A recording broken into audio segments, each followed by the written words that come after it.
wanting to report on for a while, but because I get so emotionally involved in these stories, I am an empath.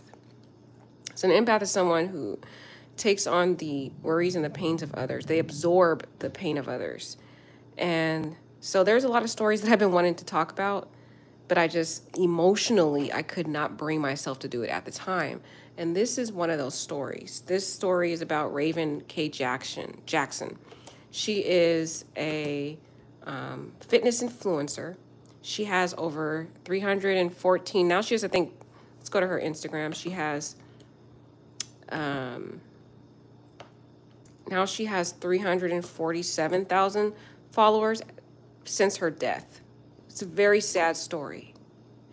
And she was dating a well-known rapper. Now, I am not into rap, so I don't know, you guys, I don't know who these rappers are, so please be empathetic with me when I talk about these people. But there's a rapper called Rapper 600 Breezy. Let me see if I can look up who this guy is, because I don't know who he is, but he is a rapper. Oh, they have a little article on who this guy is. So she was dating this guy, very well-known rapper. I think he has over 2 million followers.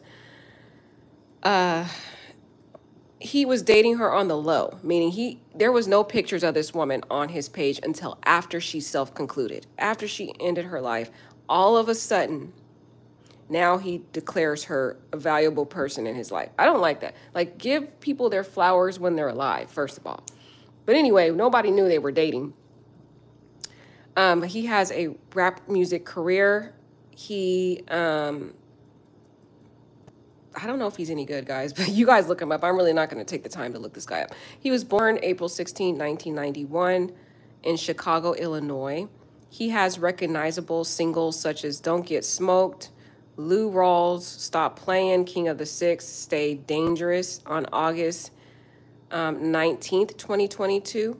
He released a project called Retaliation, the follow-up to his 2021 effort, inspired by Gucci Mane, 3-6 Mafia, and Jay-Z. Most of the 600 Breezes influences come from the trap culture, but this is not really about him, guys. I just wanted you guys to know who she was dating, just as a background part of it, because this whole story went viral when he released the whole statement on his Instagram. For the first time, people found out that they were dating. And this young lady here, as you can see in this picture, she was battling ongoing suffering. So see, you see that she's beautiful, right? She's beautiful. She has it all in your mind. She is a very successful fitness influencer. She has a perfect body. People think that because on the outside they look so perfect, you would think, wow, she has it all. But behind closed doors, she had been going through a long-term battle with mental health. In fact, it was so prominent in her life. Mental health was so prominent in her life that she set aside and created a Real Talk with Raven page. And on this page, she used this page as a way to share some of her mental health struggles. So before we really get into the story, I really wanted you to hear this particular one and some other stuff just to get a feel for who she was. But this one right here, when she spoke about this on her page, it really made my heart melt, because you can feel the pain behind the words that she spoke in this particular video, that she was suffering in silence. And it's so sad, so sad. Look at it like this. We're fighting for our lives. Lives that we really want to live. The world doesn't stop because you're hurting or because you need a break. It keeps going. You just have to keep going with it. I mean, look at it like this. We're fighting for our lives. Lives that we really want to live. The world doesn't stop because you're hurting or because You need a break. It keeps going. You just have to keep going with it. So, I mean, she posted this video, you guys, back November 18th, 2021. She ended her life this year, September 6th, 2022. So that can tell you how long, and you can't pinpoint it to November 18th, 2021. She had already been battling mental health years before she posted this, but this was her sharing her ongoing battle with mental health. And she's saying, even though you're hurting, even though you're in pain, people around you keep going. They're not going to stop to care. They're not going to stop to see how you're doing. They're just going to keep going about their life. That's what she means by the world keeps going. What she's really saying is the world around you, the people around you are going to keep going about their life, and you are invisible. Your pain is invisible. So you have to just chalk it up and keep going and live with this pain. And I think because she felt so alone inside, she just kept going. She kept going. She didn't have anyone who really cared about her to really take the time to really stop what they're doing, pause, and listen to this young woman's pain. So she felt alone. She was carrying it alone. And she used this Real Talk with Raven show here, this little page, to kind of use it as an outlet to talk about what she was going through. And no one really listened to her. The sad part is no one responded really to this until she died. Then all of a sudden you look at these comments. These are all comments that were posted after she had passed away. Let's try to see if we can find anything from when she was alive. Okay? I'm going to go all the way, see if I can get to the bottom. Try to see if I can get all the way to before she died. All right? So this is the very first message on this post, and this is after she already passed away. So that tells me that no one responded or put a comment on this post until after she died. That is a shame. That is a shame. And exactly what she spoke here is exactly a true depiction of what was going on in her world. People was going on about their life. They have their own issues. The reality is everybody has problems, right? So she didn't want to burden people with her mental health battles because she was thinking, hey, the world has, everybody around me has their own issues. They don't want to sit here and listen to me talking about my pain and agony. And what frustrates me, you guys, and these subject matters are very sensitive. So when I get people in the post that say, well, if she wanted to do it, there's no hope for her anyway. She's going to do it anyway. I respectfully disagree with that. And I just don't, if you're going to post that in the comments, I'm going to delete it because that's insensitive to the victims. And it basically teaches society that, well, you should continue to ignore people who are battling mental health because they're going to go ahead and end their life anyway. So you shouldn't care. That's what that's telling people. And it's not true. I know of people who were thinking about ending their life. They were going to throw in the towel. And someone said something that helped them get out of that tragic situation. They took the time to pray with them. They took the time to bring them to the Lord, to help them cry out to the Lord, or to help them. They showed love to that person in their battling time. They stopped what was going on in their life and they showed love and empathy to that person, right?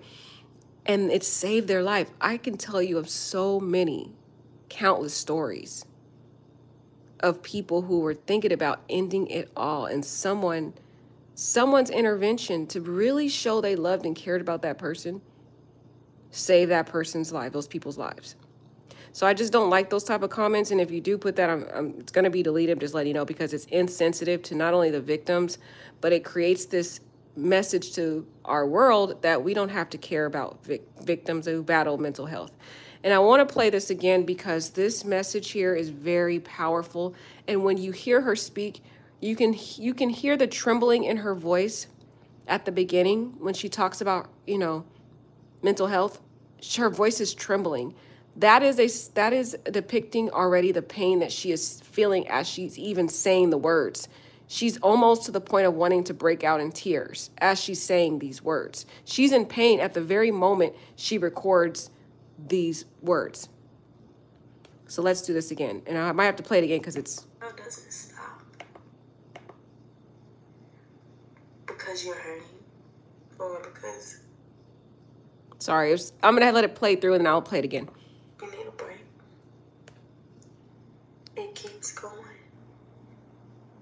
You just have to keep going with it. I mean, look at it like this.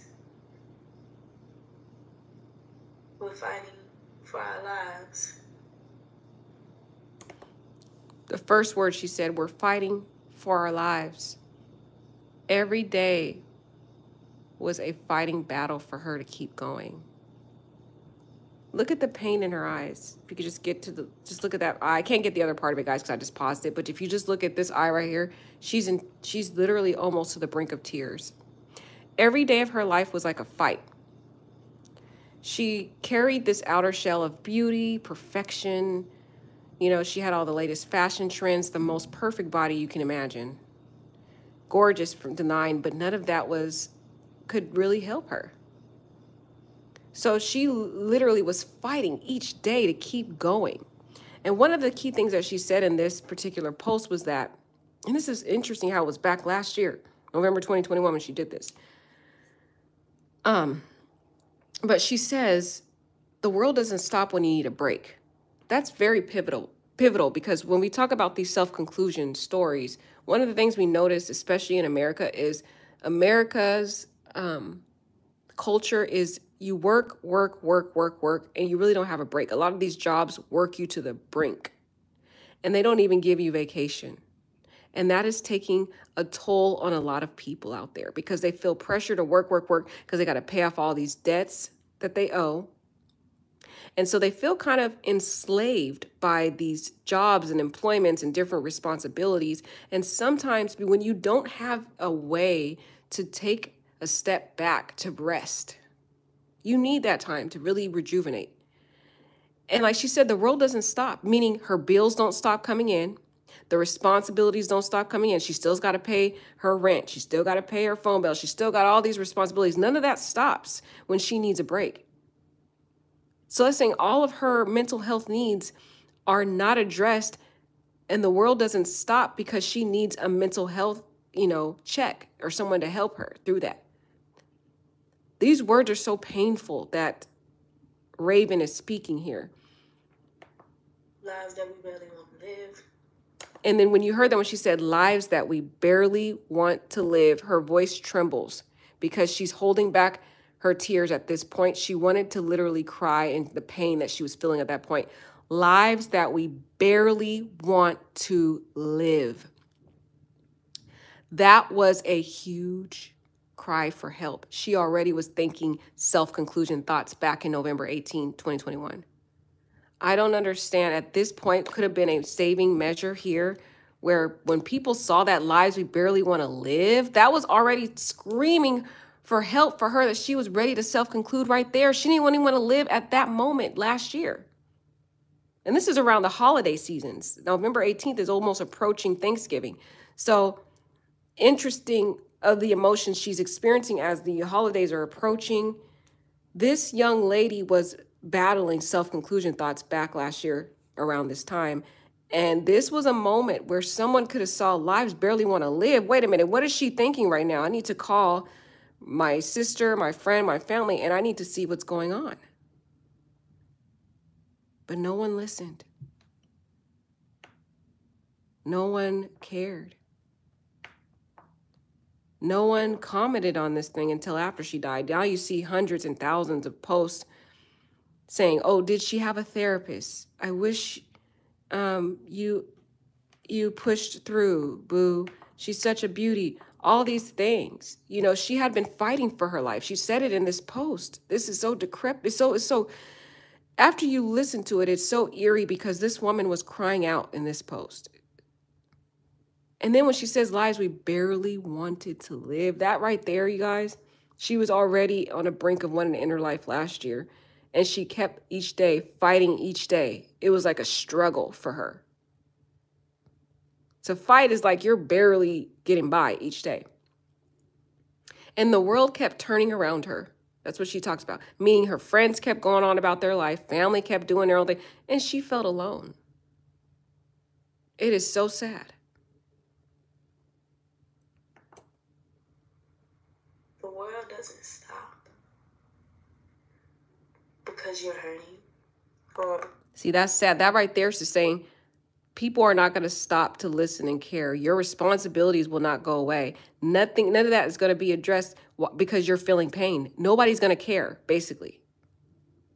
That is so sad to hear that. That is how she was really feeling inside. because you need a break. It keeps going. You just have to keep going with it. And you heard that? It sounds painful in her voice because she's like, you just have to keep going with it, when in reality, she didn't want to keep going with it. So that video, I needed to show you guys that at the beginning. Oh my gosh, that's so sad, you guys. Oh, so she said, happiness is not synonymous with finished, successful, wealthy, married, retired, employed. See, so she's telling you guys, happiness does not mean that just because you're successful, you're wealthy, you're married, you're retired, you're employed, none of that is going to give you happiness.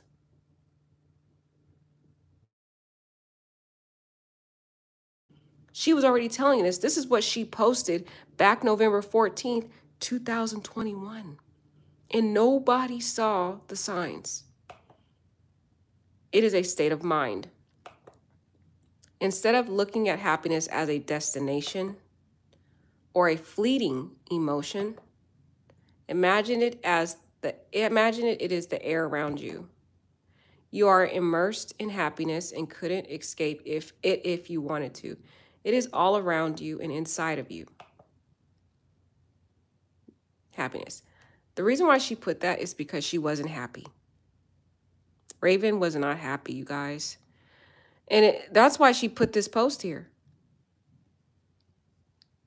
She was struggling with trying to figure out what happiness really was, because she realized in the world, all these things that the world taught her to believe equated happiness really wasn't happiness. That none of this stuff really amounted to her happiness. Because she probably had a pretty good bag. She had over 314,000 followers, so she probably had some people wanting to work with her. So she got that income. She was with a well-known rapper, so you know he was spoiling her. She had all the beauty anyone could imagine. She was employed, but none of that. She was successful. You would think she was successful because a lot of people followed her for her fitness tips. So you would think this woman was happy, but she realized that all the things that she had in this world did not amount to her happiness, because those aren't the sources of happiness. God is the source of happiness. That's something I keep emphasizing in these different stories, because it is the reality. He is our hope. Sis, if you keep molding yourself to fit every man you come across, how is your soulmate going to find you or even recognize you when he's under the impression that you are somebody else? You have a bunch of people out here trying to maintain relationships with people who aren't meant for them out of the fear of being alone. Why does the idea of being in the presence of self intimidate you so much? You can't learn to love yourself through the eyes of everyone else, because most times people don't love you for who you are, but for who you are makes them feel. See, stop introducing people to a vibe you can't maintain and become comfortable and unwavering in your individuality, so that you may begin to attract the people, things, and ideas that are meant for you. See, I don't know who needs to hear this, but not every man is supposed to be your career, honey. Some are just teachers. Learn your lesson, pass that class, and go. I think this young lady was battling demons of depression. Demons have been tormenting this young lady to tell her that she wasn't good enough, that some of the relationships that she had where she was hurt by and rejected by men in her life, She thought that that was her happiness, but she learned that, hey, none of these guys that had continued to hurt her, you know, didn't value her. Sometimes she started to think that she wasn't good enough, that she wasn't pretty enough. And that's why they were rejecting her. When in reality, it was the enemy lying to her. I believe he was tormenting her for a very long time, which was one of the contributions to her mental health battling. I don't think she ever went to therapy either. There's no indications that she had gone to any form of therapy, had been reaching out to people about her mental health struggles. I think she tried to use this particular Instagram and poetry and different things that she did as a way to channel her depression. And as she mentioned, she felt the world around her didn't care, meaning the people around her, the community around her didn't care. And so here she's giving advice to people saying, you know, it's okay to be comfortable feeling alone. You can't equate your happiness to men. And that is because that is a lesson she learned in her own prior experiences. She's telling you things that she herself has faced in her own life. She, at one point, felt afraid of being alone with herself because she had went through so much rejection and different experiences with men who had hurt her in the past. And she began to equate that to the value of herself. And so when she ended up being alone at some periods in her life, she started to feel intimidated by that feeling of loneliness.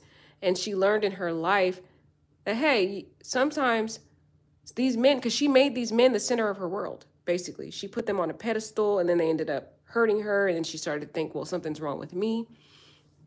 And felt, you know, very intimidated by her loneliness at times. But then she realized that, you know, she shouldn't make these men the center of her world.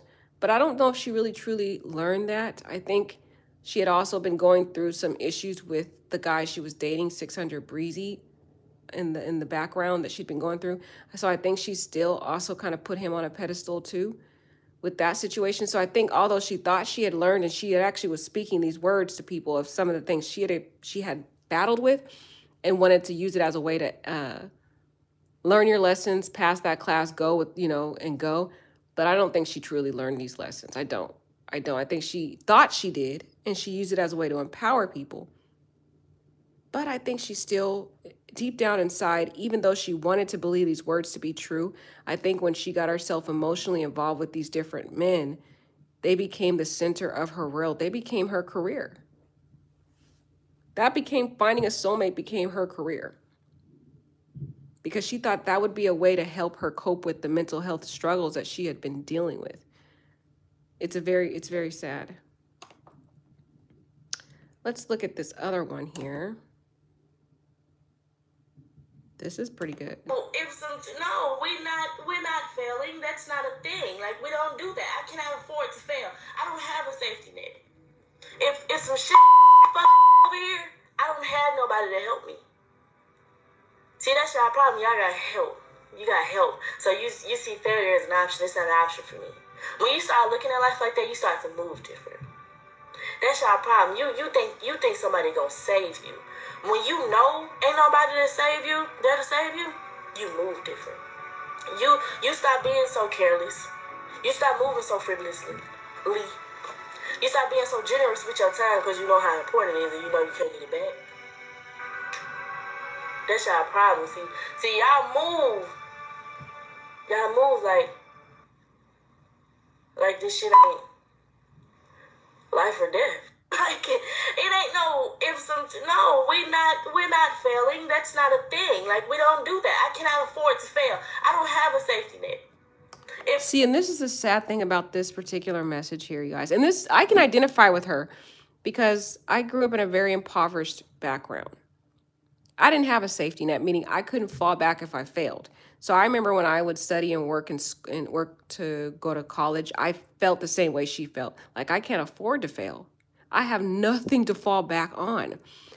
But sometimes that teaches you to think that you don't need a support system, especially when you're battling mental health crisis like this young lady was. You think because you've done everything on your own your whole life that you don't need to have support people in your life to go to when you're facing a crisis or when you're battling mental health issues. And so you start trying to struggle with mental health all by yourself. And that is the huge problem in this situation and the tragedy in this situation, because she carried the weight of her mental health struggle all by herself. She isolated herself. She didn't have a therapist. She didn't call on God. She didn't go to her friends. She didn't even go to her boyfriend. 600 Breezy, the rapper, didn't even know she was going through stuff until she passed away. So she was carrying it on her own because she was so used to doing things on her own, because this is the life that she was living. The advice that she's giving to us is the very struggles she was dealing with. She couldn't afford to fail because she didn't have anyone to go back to.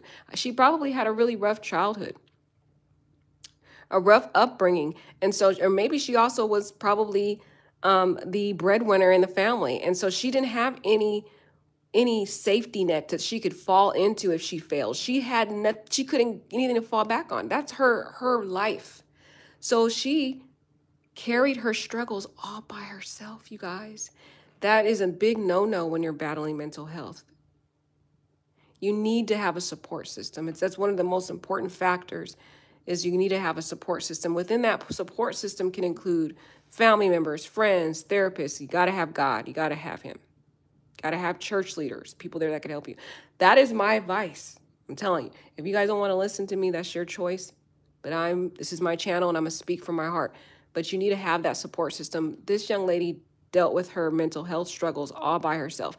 This is something that she had been discussing October 2nd, 2021, when she put these words together on this presentation.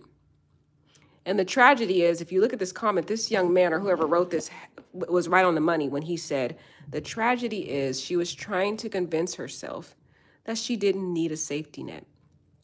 Well, this OG would have given her a net in a second thought. That's important. What he was saying was, you do need a safety net. You need a support system. You need people in your life that you can go to. It's a matter of life and death.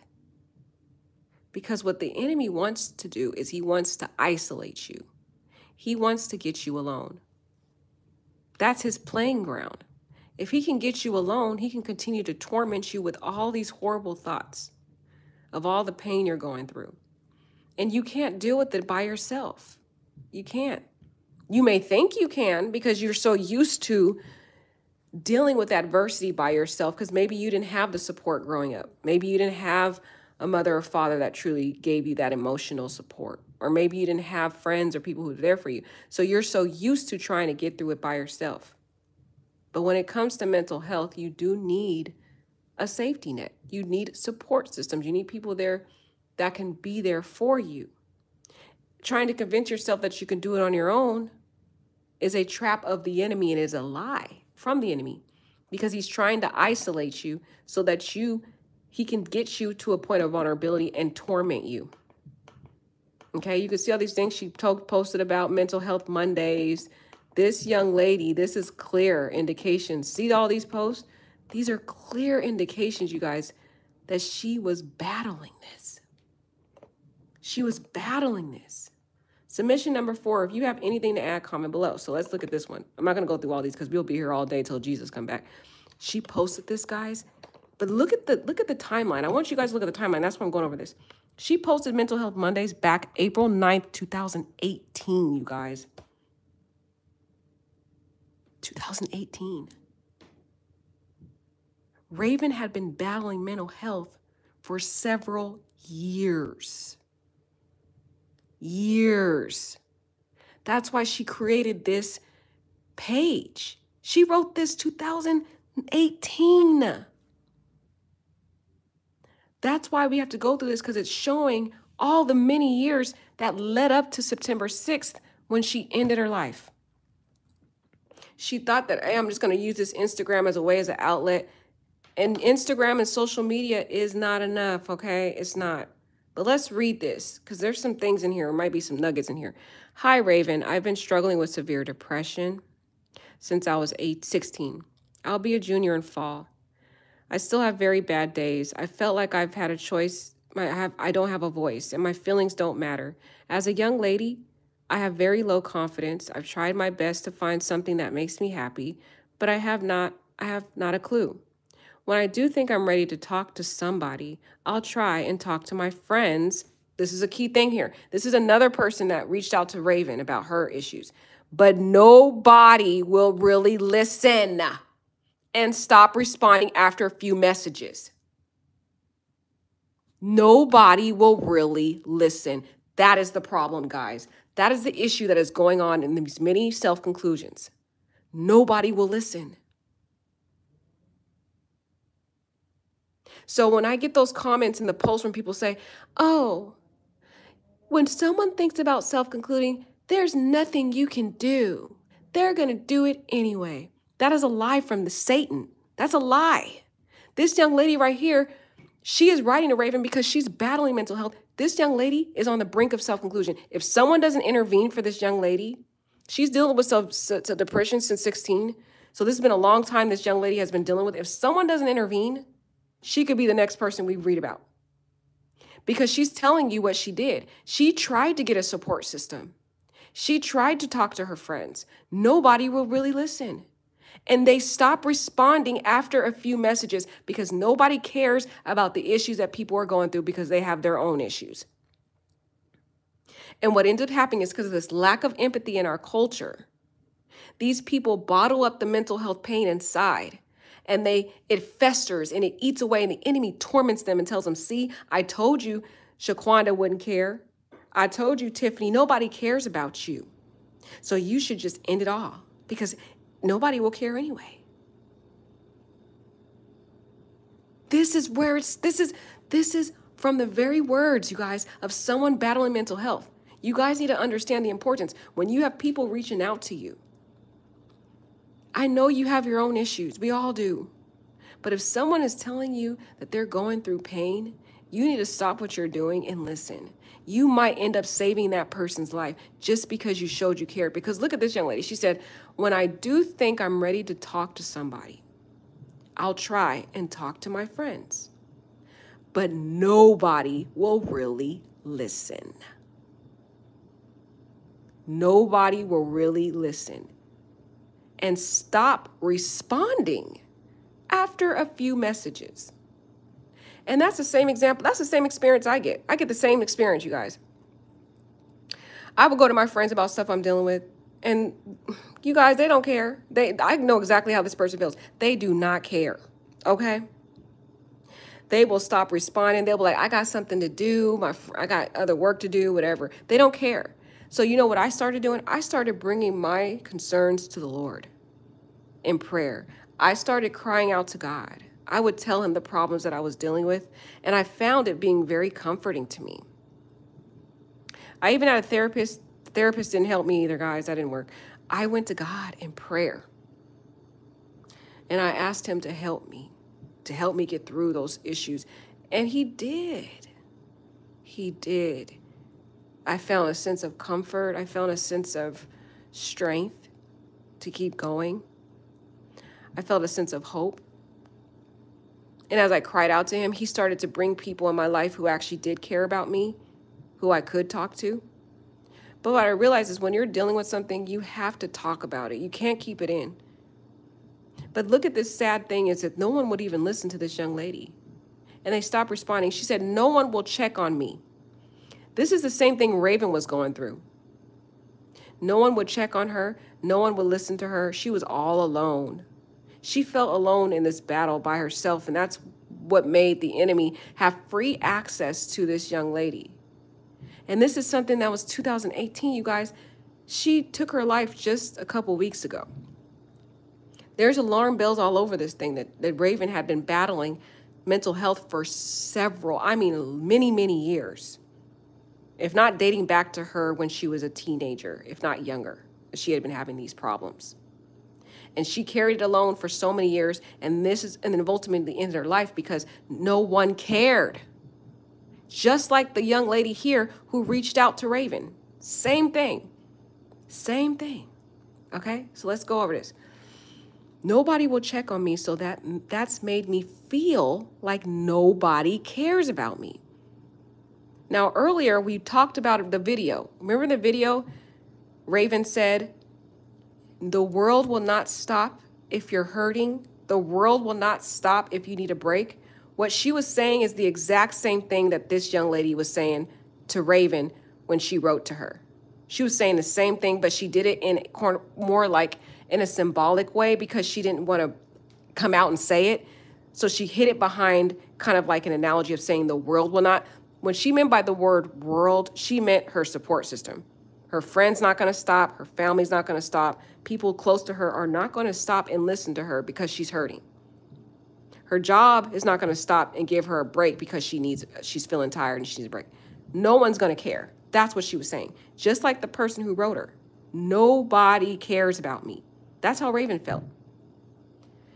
And when people go through this sense of loneliness for several years, it gets to a point when they do reach that point of no return, where they're like, I'm done. They do get to that point at some point, but I'm saying there are several years and there's several parts in there where you can intervene to help those people. But if they're constantly ignored for year after year after year after year after year after year after year after year, there will become a stage where they are no longer going to respond to any intervention. Okay?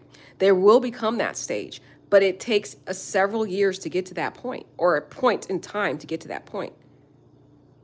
So there's many times when you can intervene. If someone's telling you they're going through something, I don't care how small you think it is. Just stop and listen. You may not even want to hear it because you got your own issues. Stop and listen and pray with that person. There's a key point. You need to have God involved. I know a lot of people don't like to hear about God. If you don't like to hear about God, don't watch the video. But I'm going to talk about God because he is what helped me get through a lot of the mental health things that I battled with. He really was a pivotal source in giving me hope through this different things that we deal with, because we all go through different things in our life. And he helped me to pick myself up when I was battling those moments of feeling depression, of feeling hopelessness. But you got to lay it out. You got to lay out all the pain that you're feeling on the table. You got to speak about it. You got to get those support systems, family, friends, church, therapy, God. You got to have all, that's a support system. That's a key factor in this. But look at this. This girl tried to reach out to a support system and nobody cared about her. She said, I haven't had my mother in my life at all for 14 years. That's another red flag for this young lady here. Just thinking about it is crazy, because back home, she lives not even 15 minutes away from my father and I. And she hasn't seen her mother in 14 years. Her mother hasn't took any time to see her. So that's another very important source in her life who has abandoned her. I used to cry so much about it because she never shown her love for me, or even that she's a mother at all. She allowed me to be physically abused by her boyfriend starting at 2 years old and ending when she kicked me out. She chose him over me. Man, that's something I dealt with as a kid too. Separated me from my siblings. I had to forgive her so I could move on with my life. But not being able to have my mother in my life is still what bothers me. You see all these different indicators in this story here? The abandonment from her mother. Nobody cares. Nobody listens to her when she tries to reach out to people. Mother let her be abused. And all these different things are what contributed to this young lady's mental health battling. She also put in my head at a very young age, I'm worthless. See that? The mother was speaking negative over this young lady here. I'll never be beautiful. Nobody will ever love me. That's what her mother said. And that's from the enemy. I think the enemy was using her mother to make her feel these words, because he tells lies like that in your mind. And he uses people. He uses people also to torment you with these thoughts. She says, so now, let's see. So now I guess she's going to say it right here. Depression, not feeling like you have a voice, your confidence and your choice of friends are all representation of your self-love. You hit the nail on the head when you mentioned that. It was probably impacted by your childhood trauma with your mother. I don't really know. But I wanted to tell you this. People always tell you to love yourself, but they never tell you how. Love is not a noun. It is a verb. It's something that you do. It's something that you wake up every morning and you emphasize on. You need to start investing in yourself. Treating your body like a temple, your mind, allowing yourself to heal, being careful of what you allow into your life, allowing positive, eliminate the negative, just overall building yourself up. And this is what self-love is. But see what this is worrying me. This is the advice from Raven to the young lady saying self-love, self-love, self-love. But notice the isolation in these words. You need to build yourself up. You need to have self-love, self-love, self-love. That is teaching, do things all by yourself. Isolate yourself. Empower yourself. You got this all alone. That's not a way to cope with mental health issues. It's not. So listen to this. Listen to the advice again. People always tell you to love yourself, but they never tell you how. Love is not a noun. It is a verb. It's something that you do. It's something that you wake up every morning and you emphasize on. You need to start investing in yourself. Treating your body like a temple, your mind, allowing yourself to heal, being careful of what you allow into your life, allowing positive, eliminate the negative, just overall building yourself up. And this is what self-love is. If you need somebody to talk to, I will hear you. I'm always here. If your friends don't hear you, I'm here. So just hop in my DM and let me know what's up.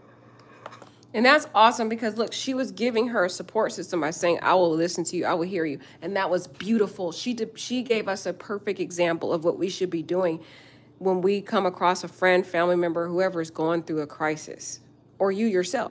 We got to help each other through this. But we need other people. We need God. We need sources, right? But the concern about the advice before that part is that she's talking about self-love, self this, self that. Yes, you need to have self-love. Yes, you need to empower yourself. But at the end of the day, when it comes to things that you're dealing with, trying to do it by yourself is not going to help with a mental health crisis. It will not. Isolation is what is the enemy's playground. He loves to isolate you. He wants to separate you from God. He wants to separate you from your family. He wants to separate you from your friends. He wants to separate you from getting therapy if you need it. He wants to separate you from all the sources that you need to help you get out of that depression or get out of that crisis that you're dealing with. And then what's even more concerning is when these people that are in your life, when you try to reach out to people, they don't care. It magnifies the issue. So if you have a situation where you have friends and they don't care and they're just not showing empathy, get a therapist because those therapists are paid to listen, okay? And make sure you find a therapist that actually cares and listens. If you don't feel comfortable with that therapist, then search for another one and keep searching for a new therapist that can really make you feel comfortable with that person. And if you have to keep scheduling session after session after session, you need to get as much sessions in to really talk about all those pains, the agony, the trauma. And then another thing I would say is go to a church and talk to the church leaders. There are people at those churches that are in the prayer ministry. You can reach out to those people in the prayer ministry. There was times when I was just on a brink of just depression and I called up the prayer line, y'all. And it really helped me. It really did. I called up the prayer line. I was like, look, I'm depressed. I'm feeling these thoughts. I'm going through this. And they prayed with me. They listened to me. And that was all I needed. I just needed someone to listen. I needed someone to really intervene with me in God and to pray with me as I was getting through that. And that was all I needed. And I just worshiped God and I picked myself up and I kept going. But that moment could have been, if I didn't have anyone, that could have been a moment where I could have just said, you know what, this is it. But I reached out. There's a point in this where you need to fight for your life. And the way you do that is through reaching out to those prayer leaders, praying to God, journaling, finding people that care, get a therapist. That's the way you're fighting the enemy. Not trying to do it all by yourself. So let's go down here. I want to see kind of when she started this Instagram because, oh my gosh, y'all. So she had all these different mental health Mondays. This one was back in April as well of 2018. Go ahead and click the link in my bio. Put your submission of mental health. She has a group here too where she was doing a lot of things. You guys, she had a group here where these are people that are also, I believe, battling mental health, and they would come together. I think so. Let's see. This is her.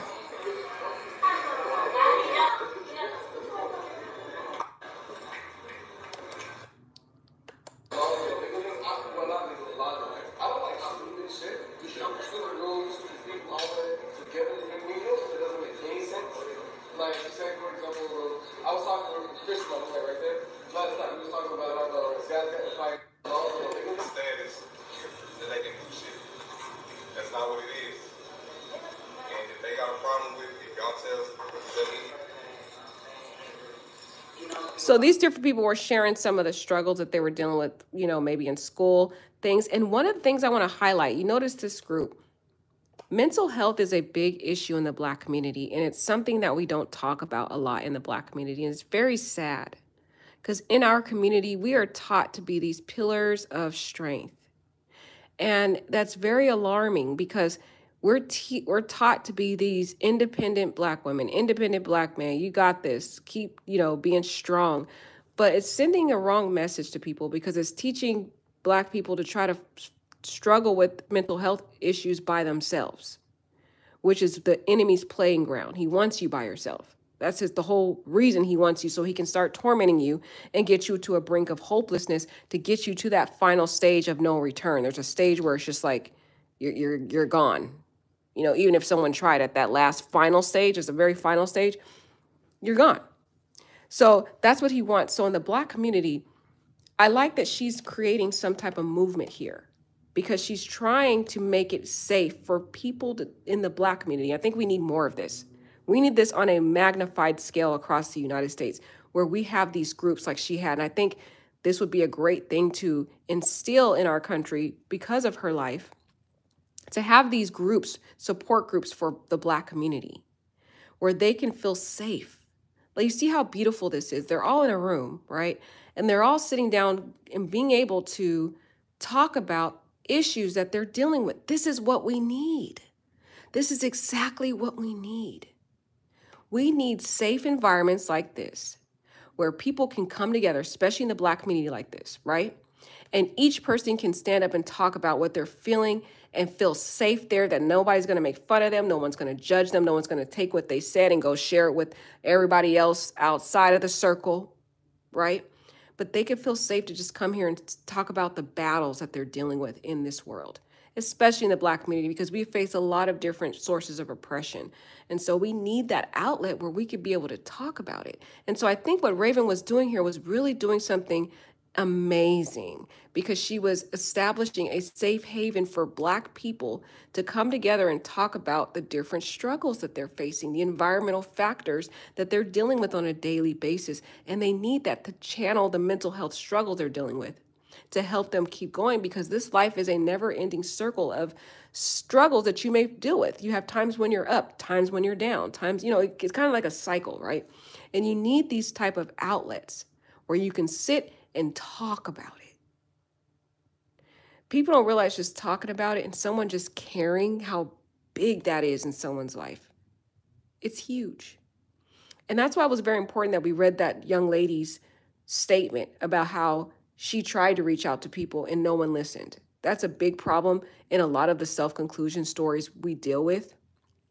A lot of times before they get to that brink of finalization, when they actually end their life, they have tried to reach out to people many years. They tried to talk to people and no one seemed to care because they were so busy with their own problems. And so these people started to teach themselves to cope with their problems by themselves because they felt embarrassed by their struggles, because when they tried to reach out to people, they were either rejected, ignored, or people really didn't put any value or emphasis on the things that they were dealing with. And so eventually they stopped going to people because they realized those people didn't care.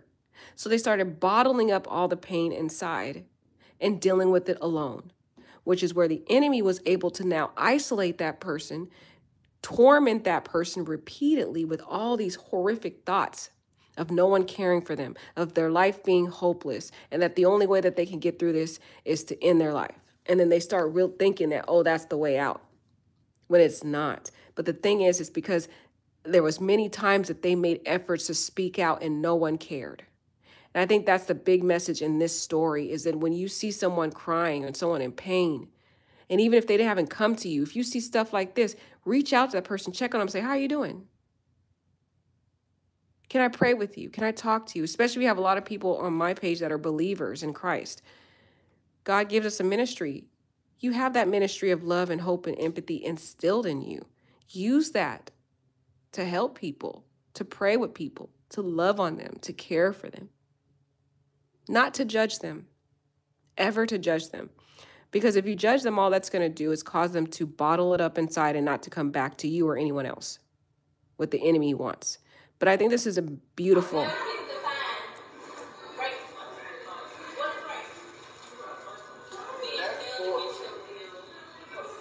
I'm like, that's kidnapping.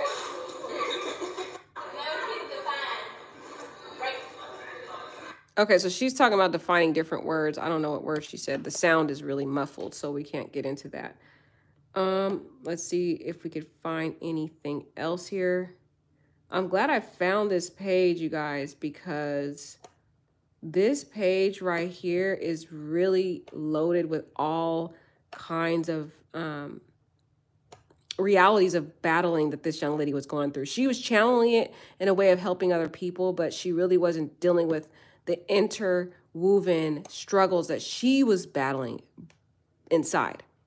All right, so this one here was posted June 14, 2017, right? So this is going back to June 2017 when she was battling mental health issues. When she first started this page was all established for mental health. This page started in 2017. So you have to look at the timeline. And that is not even where the depression started. It could have been years before that. She just eventually got to a point where she was trying to channel her mental health by creating a movement, by creating a group, and so that she could try to, get other people to talk about their mental health, help them. But in reality, she wasn't helping herself. She was trying to channel it by redirecting it to help other people.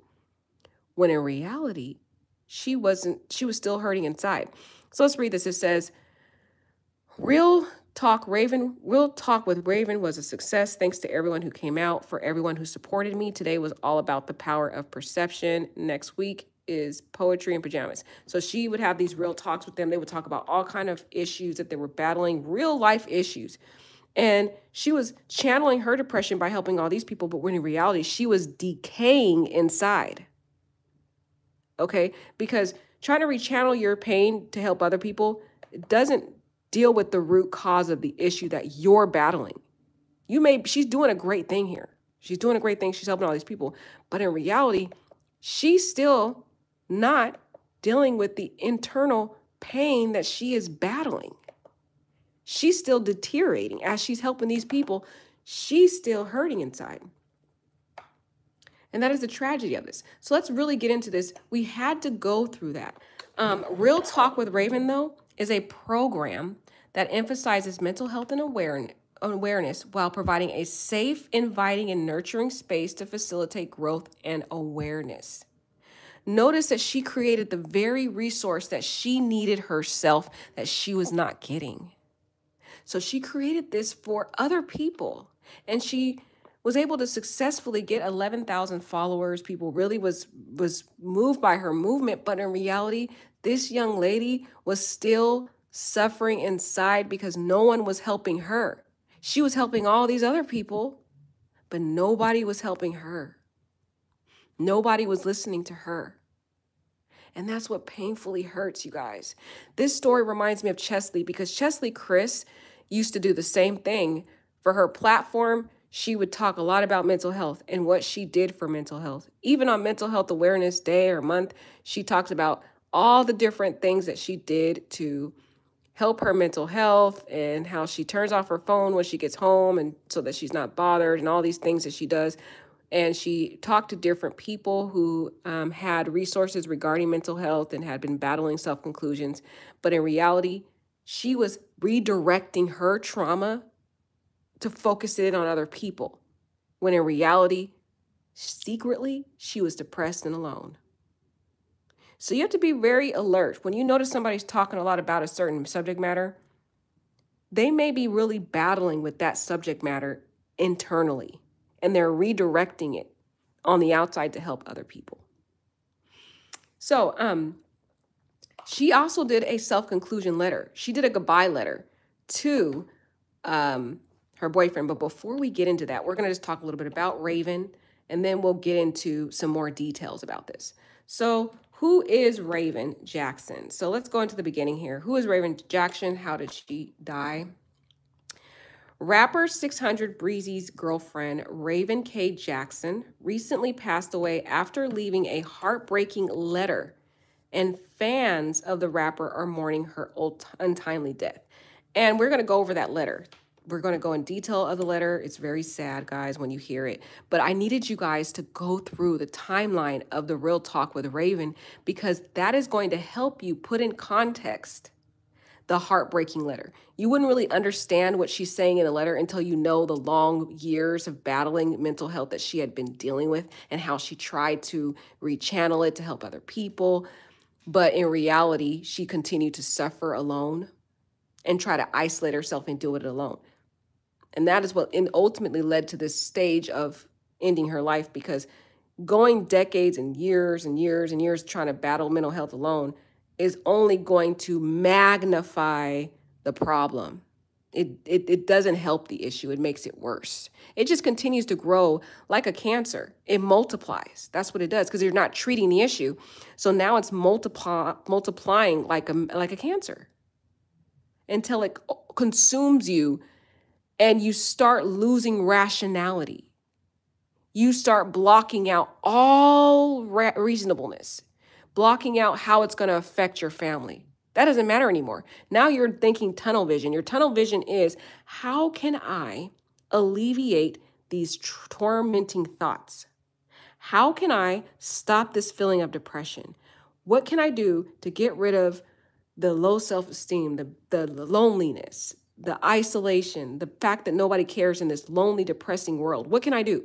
The enemy says, end your life. That's what he says. So those people, when people say, well, that self-conclusion is a selfish act. Well, in the mind of a person who reaches that final stage, they're not thinking about how it affects people, because there is so much trauma. They don't care at that point. And also, because so many years they tried to reach out to these same people and those people never was responsive to them, at that point, they think the people don't care anyway. They're like, well, I already tried to reach out to all these people and they haven't listened to me anyway. So why would it matter how it affects them now? You know what I mean? So on September 6th, the 31-year-old rapper posted a long tribute to his late girlfriend, still shocked at her untimely demise. He wrote, this is 600, what's the guy's name? 600 Breezy. He said, baby, why would you do this to me? Why would you do this to us? I was coming back home. I promised you I would. You just gonna leave me forever? You know how many people love you, Raven. I would have never left if this was the outcome. So here's the issue with this. Nobody even knew about this woman while she was alive. Nobody knew that rapper 600 Breezy was even dating her. He didn't have her on his profile. He didn't acknowledge her. He didn't give her her flowers when she was alive. He probably, being a celebrity, was treating her like all the other rapper celebrities treat these women. They're cheating on them. They're sleeping with other women. They're treating them like an option. She didn't feel like she mattered in the eyes of Breezy, just like all the other people in her little world. They all kept going on with their life despite the fact that she was dealing with pain inside. And so all this relationship did for her was magnify the internal loneliness that she was feeling. That's all this relationship did. It didn't contribute to her mental health. It magnified the problem because she felt her world was always ignoring. And when I say world, that's analogous to the support system. That's the family, friends stuff. When I say world, that's what I'm saying. She felt her world around her didn't care. They kept going about their life, going about their own issues, their own family, their own stuff, and didn't care, right? So then she adds Breezy to the whole equation. This guy doesn't even have the decency to put her picture on his page until she dies. Okay? That's the first time everybody realized he was dating her. People were like, what? He's dating her? All the world was surprised that he was even in a relationship with her because this is the first time they ever heard of this woman until he posted her. Isn't that a shame? It's a shame, guys. Okay? He left her. He probably was cheating on her. You know, those rappers, they have multiple women. There's so many stories of that, right? So they probably were having some battles within their relationship too that we don't know about. So on another post, Breezy also shared the last text message he received from Raven while asking his 1.1 million followers on the platform to pay attention to anyone who is struggling mental health. And the sad part is she probably talked to him about her mental health issues, and he probably brushed it off, guys. He did. I can bet money on it. She probably told him about because when you're getting in a relationship with someone, you're talking about stuff that you're dealing with. She told him about the stuff that she was dealing with, the depression, and he was the wrong person for her to get with. The very wrong person. This guy has 1.1 million followers. He has a lot of fame. He's got women throwing themselves at him daily. This was the wrong person that she needed to have in her life because he wasn't going to care about what she was going through. He is probably a womanizer. So he probably didn't value this young lady. So I believe she probably went through a stage of feeling rejection from him. In her letter, she talks about how much she loved him and all that stuff. But guys, you got to read in between the lines. I'm just saying. I don't think this guy was really valuing her, just looking at his behavior. Nobody even knew about the girl. Okay? So all of a sudden, when she dies, he posts this video with her.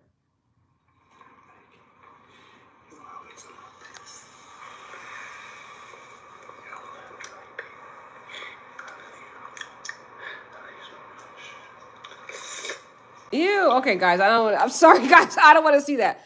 I'm sorry. I didn't know it was going to be that, guys. I had no clue. I just played that for the first time. I'm not even going to play these because now I don't know what else they're going to put. But why would he post all this after she died? He had all this stuff in his phone, didn't even value her enough. All of a sudden, we see all these pictures. It's like he's trying to get attention off this woman's death.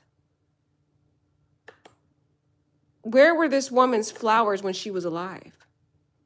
Why didn't you show that you cared about her when she was here? That's the sad part. This man didn't contribute at all to her life when she was here. I don't think at all he was a positive contribution to her life at all. Look at this, guys. He posts her right after she dies, but look at this. He's got pictures of other women on his page. He don't have not one picture of her while she is alive, period. In the eyes of the beholder, it looks like this man is single. That's why it caught many people by surprise. How do you think a woman who's battling mental health issues is going to be able to function in a relationship where she's not valued? She's not even important enough in this person's eyes to even be on his profile, y'all. And she's already feeling alone in her world. She already feels depressed. She already is battling many years. At least we can kind of date it back to 2017, but I believe it was before that. You know, we have a little timeline, but it was definitely before 2017 because she had been dealing with it for many years alone. And then finally she reached a breaking point where she thought, okay, maybe I'll create this real talk group as a way for me to cope with my pain. And maybe if I help other people, it'll help me deal with my own pain. But she realized it wasn't helping her.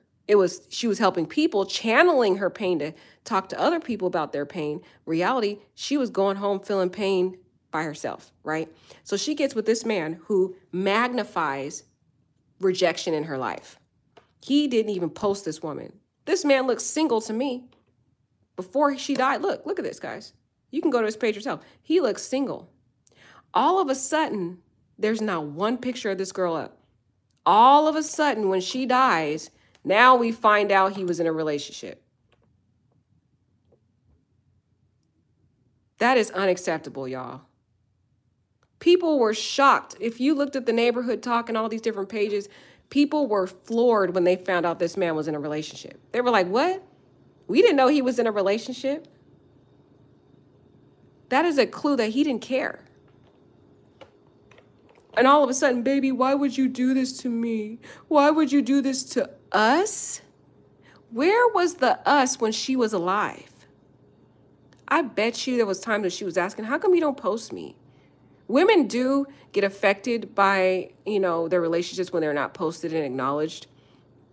They feel a sense of rejection. And she already had been feeling loneliness and rejection for many years. And now she gets with a man who makes her feel even more devalued.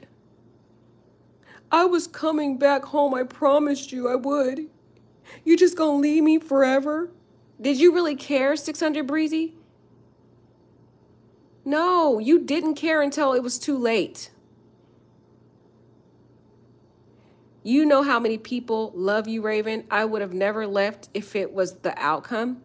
I'm effed up for the rest of my life. Baby, mentally, you just finished me. I'm shaking. I'm crying. I love you so much. Stinky pie. My woman, my wife, my life. Okay. These words mean nothing, guys. Period. If she was your wife, if she was your life, where was the acknowledgement on your page? Why do you have different women shaking themselves and all that on your page, but you can't post one photo of you going on all these trips and all of a sudden you got a whole library of photos you want to share with us now? Look at the actions in contrast to the words. And now put it in perspective to a woman who's battling years of mental health crisis, and now she gets with someone who doesn't even value her or listen to her. I don't think he listened to her. He said, you pushed me away so you can do this? I would have died with you, Raven. I did anything and everything for you. I'll never be able to love again. I'll see you soon, baby. God help me, please. Okay, so what that means to me, I believe she did push him away because she started realizing he didn't care about her. He probably was cheating on her. He wasn't putting her post. He wasn't posting her. They probably had been together for a while. He hadn't acknowledged her, period. And she pushed him away because she was like, you don't value me. That's why she left him, right? But there's more to the story. She actually wrote a letter. We're going to get to that letter, guys. Hold on. We're going to get to that. I just wanted to read this article real quick. We're going to get to it. Hold on, y'all. Hold on. You already know we can't play these. You already know the battle. So he goes into, after she dies, he said, the best 2 years of my life. You were with this woman for 2 years and you didn't post one picture? Shame on you. How dare you call her a wife and you can't post her for 2 years of your life? That's why she left you.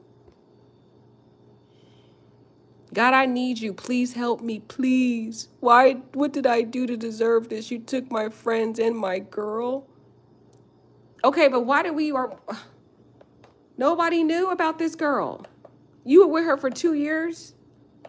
2 years. This is shameful, y'all. This poor girl probably felt rejected. And she really loved him too. She did. She's going to tell you in the letter that she really loved him.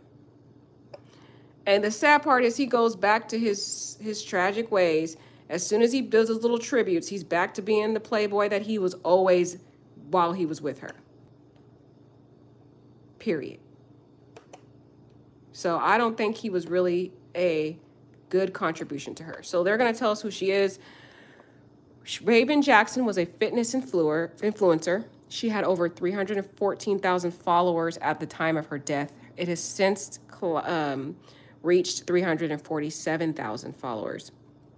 She was also the founder of Real Talk with Raven, where she raised awareness for mental health and had her own clothing line called Go Crazy with Fitness. On TikTok, Raven had more than 210,000 followers, where she also posted updates on her fitness challenges and more. So she had a pretty big following herself. People were fans of her. According to her boyfriend, see, he was the one that posted her that nobody even knew. This is just disgusting. This man, rapper 600 Breezy, I'm disgusted by him. According to him, Raven was in pain due to mental health issues and took her own life. And I think he was one of the factors. She doesn't mention this in the goodbye letter. I understand why, because she didn't want him to feel guilty. She's a person that cares so much for other people that she doesn't want them to hurt. Even in her death, she didn't want this man to hurt. But there was more to the story. In her last text message to rapper Raven, she said, I gave up a long time ago. I just do a good job at hiding it. Y'all need to see this statement here, because this is one of the statements that a lot of people who self-conclude feel. They give up and they just have a good job of hiding it, because they feel they've tried to reach out to people before and people don't care. So once they stop reaching out to people, that's the point where they just gave up because they're like, forget it. Nobody cares. So they really give up in their mind when they stop reaching out to people. Because one of the ways to cope with mental health is that support system factor. And if you stop reaching out to people, that's where they're just giving up. But she said, I just do a good job at hiding it. We have to know that key point, because people who are smiling all the time on social media and different things, that doesn't mean they're really happy. You have to read in between the lines. She also mentioned hanging out at a bridge and picturing her life with the rapper and how beautiful of a bride she would have been. The heartbreaking letter from Raven touched on her struggle with mental health and how long she had been fighting this feeling of unhappiness. She mentions that meeting Antonio, Breezy's real name, was the best thing that happened to her in her life. And I don't know. I mean, I don't know, guys. I don't know. Sometimes people say the opposite of what's reality. We know that. I don't know if it was the best thing that happened to her. I really don't believe it. That's just my opinion. I think it was another way of making her feel devalued. He couldn't even post the girl. Twitter mourns Raven Jackson's death. The heartbreaking death has left everyone in shock. Twitter users are mourning Raven. One user posted, "It broke my heart to hear about Raven Jackson's passing.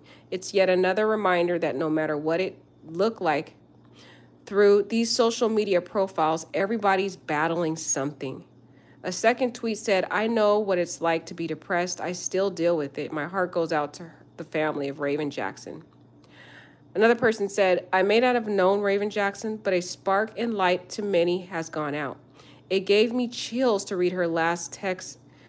Gosh, guys, it does. Because some of those emotions flow through me near every 30 days. Oh my gosh. People may have the most manicured social media, the best bodies the gym can make, but may have the most exhausted spirits.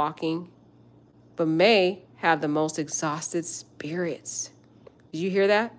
Spirits walking this earth. Because we're all spiritual beings. And so that means we can be influenced by the spirit world. And the enemy comes in and oppresses us with these thoughts that torment us. She said the fact that she found words to say goodbye is so heavy. Woo! Okay, now, guys, let's get into some deeper stuff now. We're going to get into the deeper stuff of the matter. Hold on, let me see if I can find it.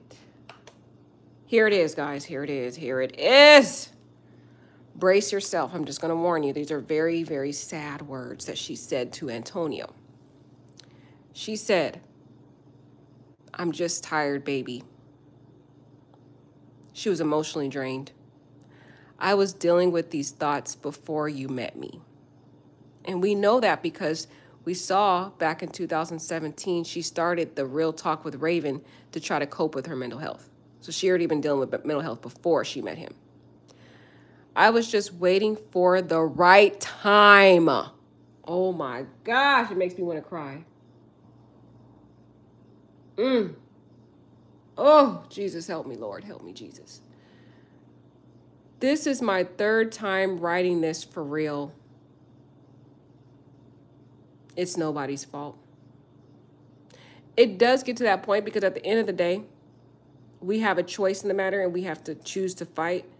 So at a point, yes, it is nobody's fault. But when someone is reaching out to you and they want to talk to you about something they're dealing with, they do that because they're trying to fight and cope with the mindset that they're dealing with. I've been tired for a long time. She's saying she's been emotionally drained and depressed and tired of fighting for her life. Because in the prior post we saw, she said she kept fighting for her life each day. So she said she got tired of the fight. "I gave up a long time ago." That is sad, man.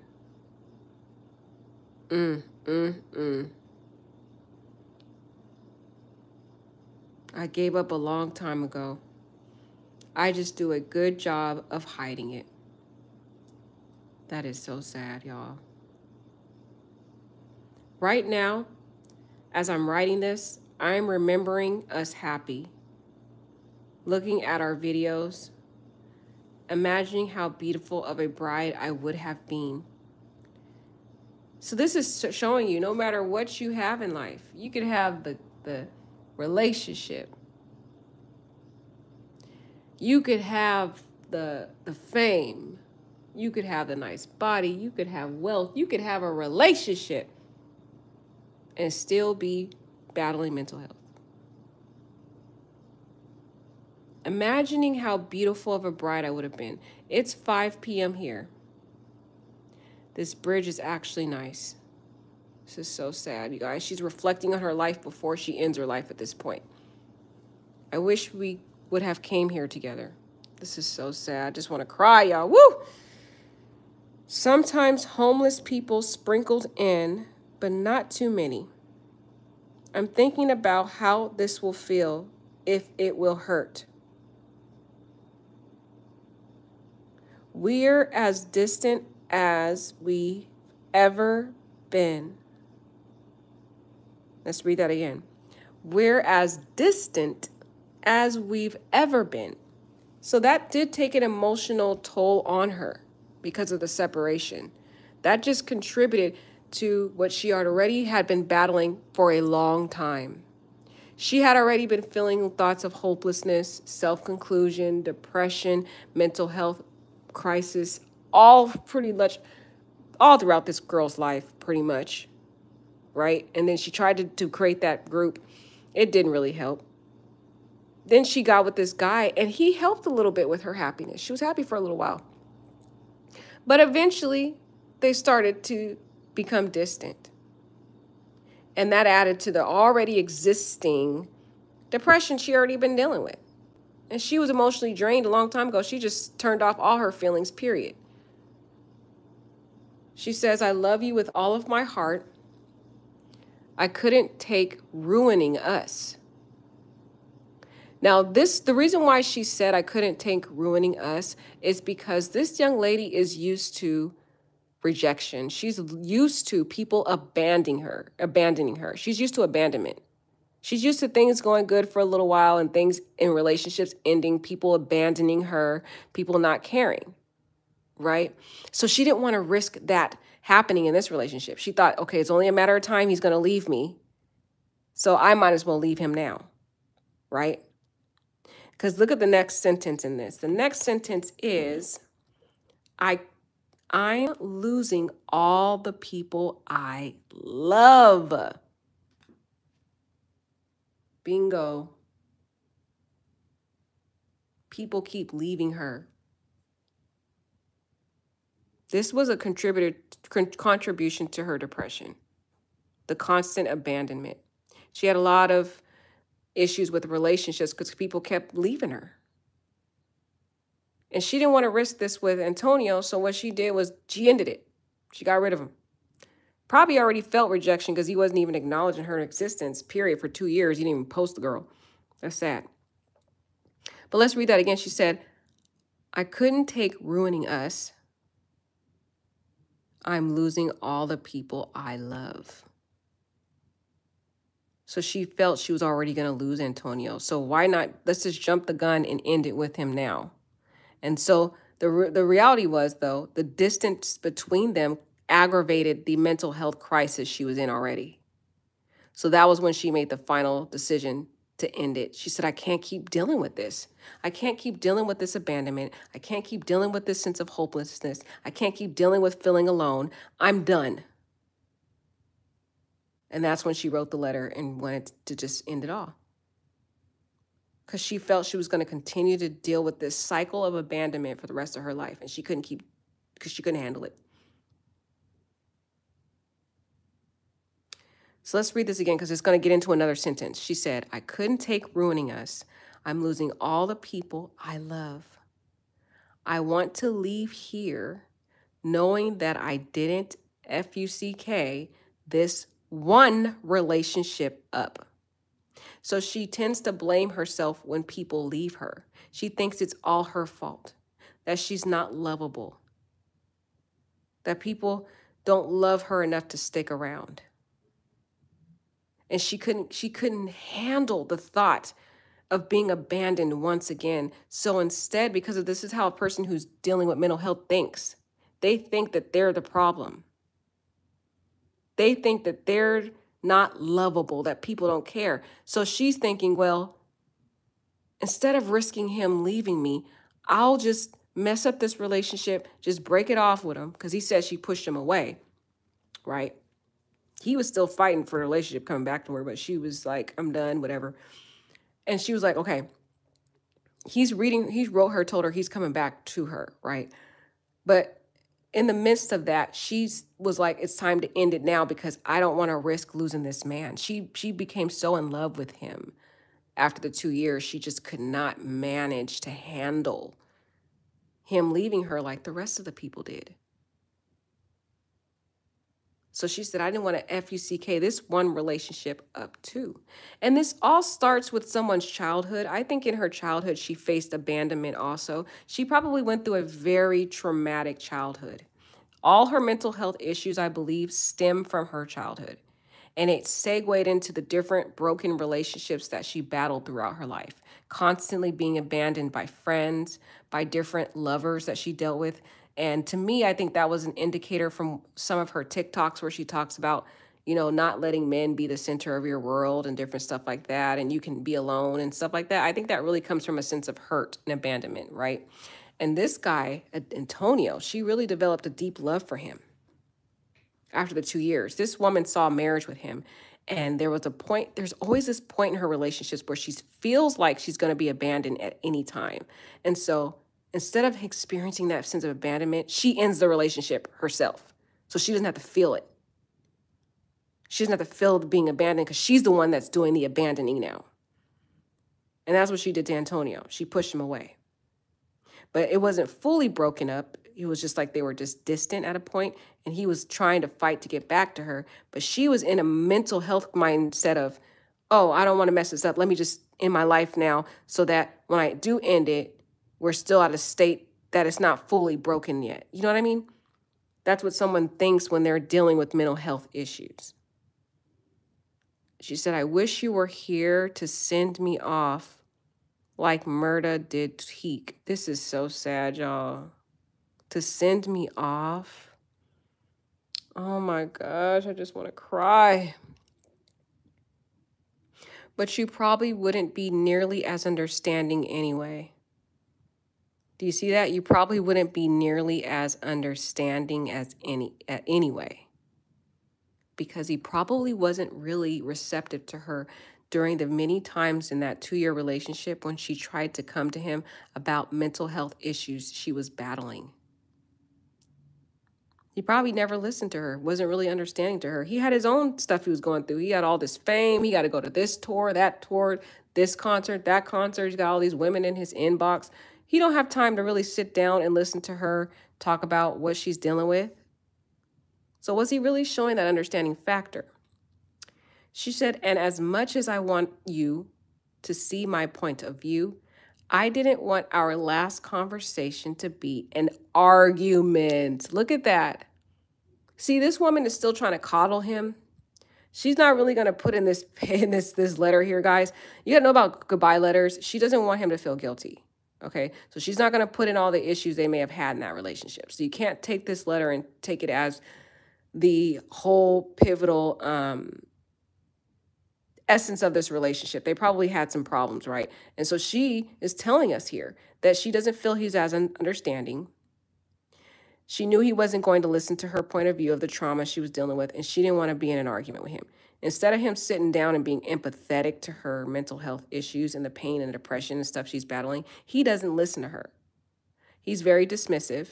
He's not understanding. He's not a good listener. And so he channels, instead of trying to help this girl, he starts dismissing her feelings, which then turns into an argument. So that's why she was so quiet. Did you see that? She becomes quiet when she communicates with him because she doesn't want to tell him the things that she's feeling, because she doesn't want to be in an argument because he doesn't listen to her. He's not receptive or empathetic. He is similar to the other people that were in her life. The people in her world that keep going Remember, the world doesn't stop when you're hurting. That's what she said. The world doesn't stop when you're hurting. The world doesn't stop when you feel tired or need a break.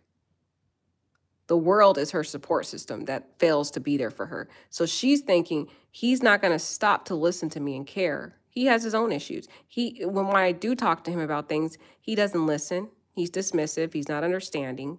He's argumentative. So she just shuts down. And that just magnifies the pain she's dealing with. It makes it worse. And it's sad. She says, I didn't want our last conversation to be an argument, so that's why I was so quiet. That is so sad. God, I want to cry. Because as she's talking to him on the phone, y'all, she's thinking about the plans to end her life. She's talking to him knowing she's going to do what she's going to do. Knowing she's going to end her life. So she's having this goodbye conversation with him, just wanting to hear his voice. Oh my God. Imagine the pain she was feeling as she was on the phone with him, knowing this was her last time talking to him. She said, I really just wanted to hear your voice one last time. That is sad. Because he's on the phone thinking, hey, I want to get in a relationship with you. I'm coming back to you. Woo, woo, woo, woo. She's thinking, this is my last conversation with him. I just want to hear his voice. I don't even want to mention the pain I'm going through because I've tried to do that before. Nobody listens. So what I've been taught and conditioned to do is hold it in, bottle it up inside, and try to deal with it all by myself. So that's sad. Then she says, you have every right to feel what you feel towards me, baby. I love you, Antonio. I pray I get to love you in a better life where I'm a better version of me. You deserve that much. And see, this is a lot of things that women do. We tend to blame ourselves for everything. We're the problem. You know, you'll see me and I'll be a better version. But we don't look at everybody else's role in certain things.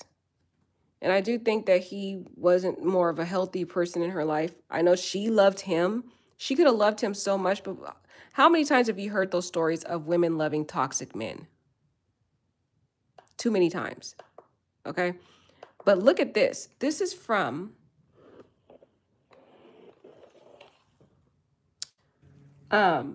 I believe this is from a relative.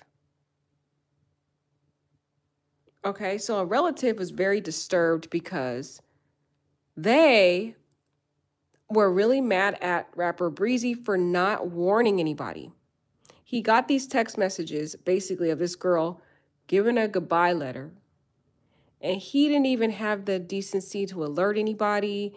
They're like, what's going on? The family was in an uproar. The family of Raven were mad when they saw rapper 600 Breezy's post because they were like, well, when did you get this text message? How come you didn't alert anybody? So this is what they were saying. They were like, the date does not matter. She was discovered 9/6 or September 6th. She's been deceased a few days.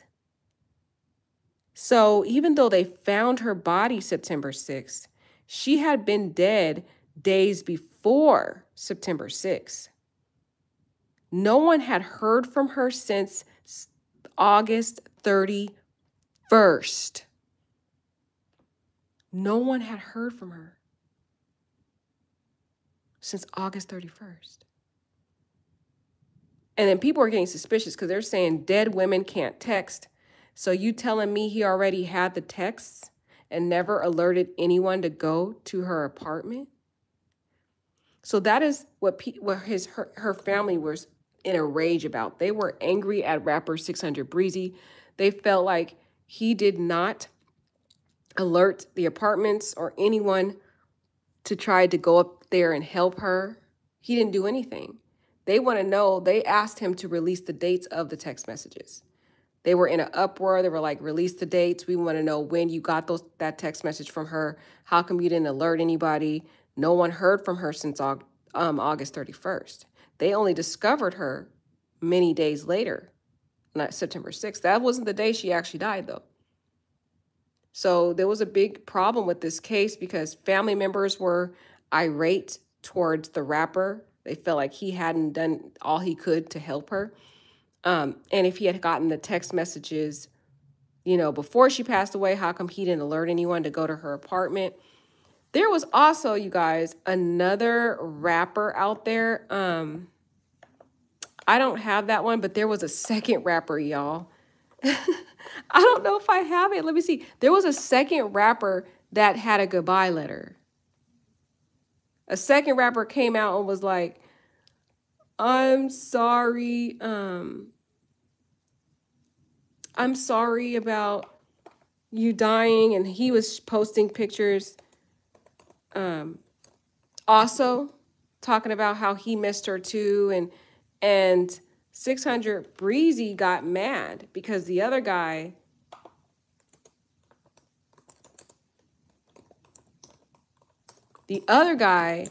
posted a goodbye letter too. So she had been dating two other rappers, basically two rappers, not at the same time, but I think she had dated the other rapper before 600 Breezy. And so that rapper did a condolences letter too. And so 600 Breezy and the other rapper got into this kind of like back and forth social media debate about, the guy posting the letter. And he was like, oh, I'm sorry, I wasn't trying to cause any issues. I was just saying goodbye, to her as well. So it was crazy, guys. This story was really crazy. We had the family that was mad at rapper 600 Breezy. We had the 600 Breezy getting into a whole argument with a second rapper who had posted another kind of goodbye tribute to her. So this was a pretty, very kind of controversial story. I don't remember the name of the other rapper, but you guys can post in the comments if you guys are familiar with the other rapper, if you are familiar with this story. But this is the tragic story of Raven Jackson. And it really was an important story to share because I think one of the key things we can take away from this one is to always show empathy to people around you and be alert to people who are battling mental health crisis. Some of these people do reach a point where they do close out the world, but there is a stage where they do open themselves up to try to get help. And it's very sad, and we have to know the signs. This young lady told us in this very real talk with Raven here, this video.